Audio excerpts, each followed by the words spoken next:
Aging is a very complex mechanism. There are multiple causes and mechanisms that are the reason for which we age and we get old.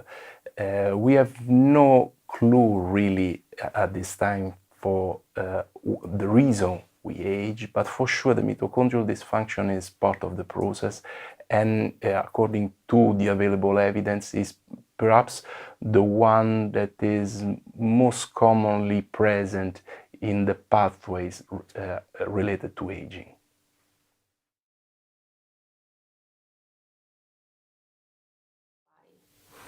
Mitochondria can be considered as a kind of power plant for cells and thus for our organism. They are in charge of multiple mechanisms, primarily maintaining and keeping maintaining the energy homeostasis, the energy metabolism, and are in this way playing a major role in all the immune system of the organism. They are closely related to maintenance of the redox balance, playing an active role also on inflammatory pathways.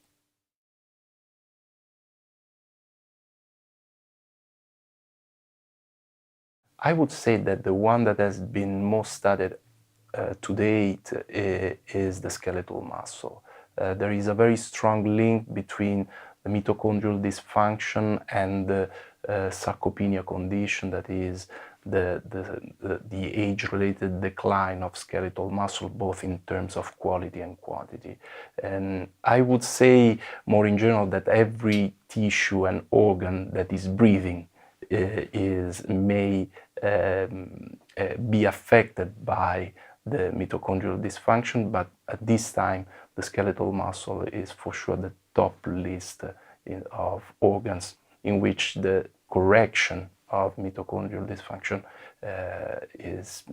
represents an important potential.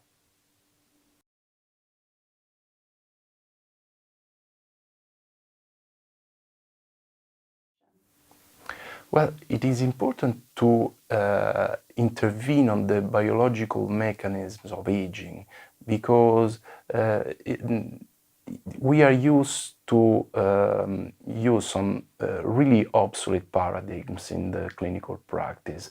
That is the treatment of standalone diseases, overlooking that every individual is exposed to aging. That is the primary risk factor for clinical conditions. So understanding the reason why we age, we may find targets for interventions reducing the onset of age-related conditions. And in this context, mitochondrial dysfunction, given the pivotal role that mitochondria play in the homeostasis of the organism, may play an important role in terms of prevention and potential for treatment.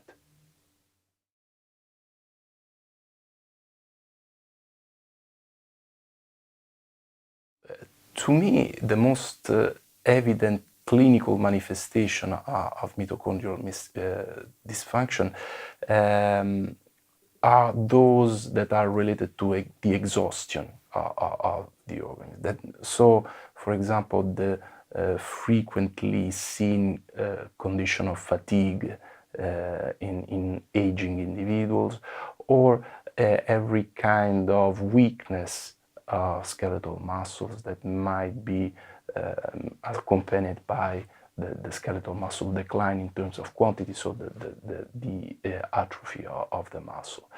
I think that more in general, every kind of sign suggesting the exhaustion of a function in the individual may have at the basis the dysfunction of mitochondria.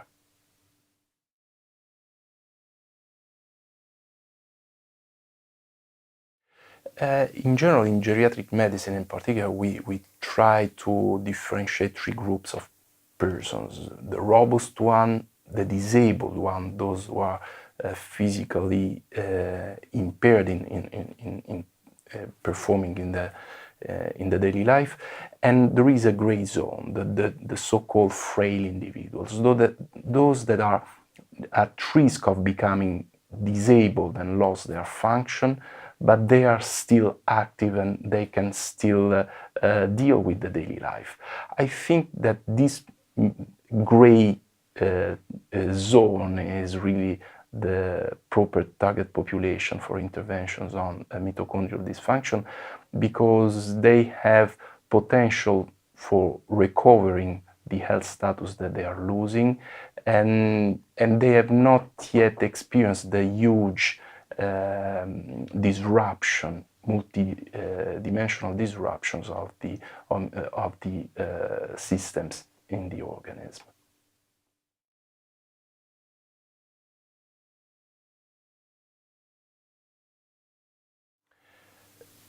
Mitochondrial dysfunction may lead to different results that are all detrimental for the health status of the individual. Today, most of the literature has focused on the skeletal muscle decline. So the mitochondrial dysfunction may determine a worsening of the skeletal muscle health in terms of reducing strength and muscle mass. This is also because of vicious cycles that are occurring because of mitochondrial dysfunction that are, for example, promoting a low-grade chronic inflammation that is also particularly negative for the muscle homeostasis. I would say that the mitochondrial dysfunction, when will be treated, will be particularly beneficial for those persons who are experiencing the early signs of a physical impairment and they still have the resources for recovering, consequently becoming again active in the daily life.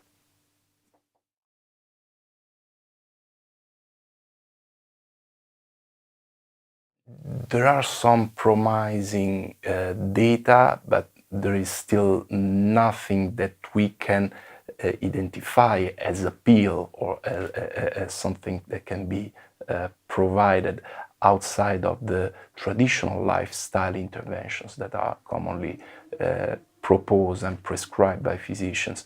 In particular, there are interventions such as physical exercise, dietary restriction, energy restriction, and adherence to a healthy diet, in particular Mediterranean diet, that have shown very promising results in terms of improving mitochondrial dysfunction.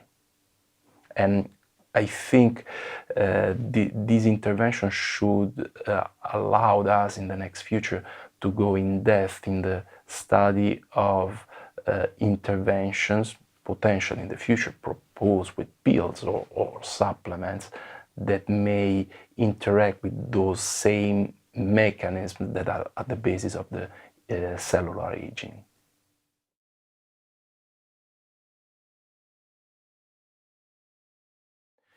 There are studies that have shown that these interventions are particularly helpful at preventing disability in frail older persons. That is, in persons who are presenting some physical impairment, muscle weakness, potentially sarcopenia, but they are not yet disabled. This population that is therefore at risk of becoming disabled, but potentially has still the resources for recovering, is a population that may incredibly improve when the underlying mechanisms like mitochondrial dysfunctions are treated and corrected.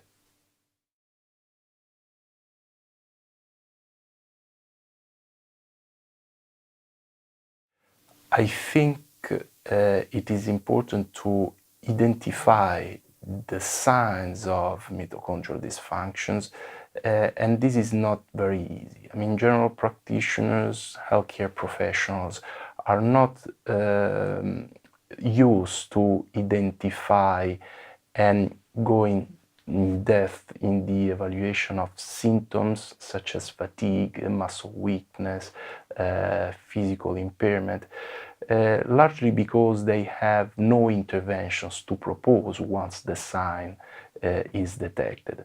Nevertheless, these are symptoms that are burdening the individual, they are burdening healthcare, public health more in general, and they are highly prevalent.